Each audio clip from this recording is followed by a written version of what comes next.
Welcome to our step-by-step guide of changing the battery and using the powerless dispensing feature of your InstaCuppa electric kettle with dispenser. Before you start, make sure that the kettle is unplugged and cool to touch. Gently tilt the kettle to access the battery compartment.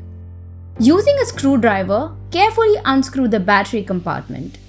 Grab a 9-volt battery and carefully insert it into the compartment.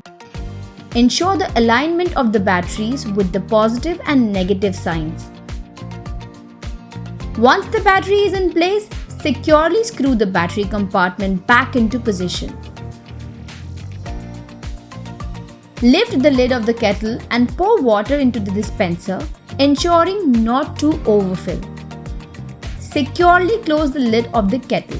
Now press the battery dispensing button to enjoy the convenience of powerless dispensing anywhere. And there you have it. You have successfully changed the battery and now you are ready to enjoy the effortless and portable dispensing feature of your InstaCuppa electric kettle with dispenser.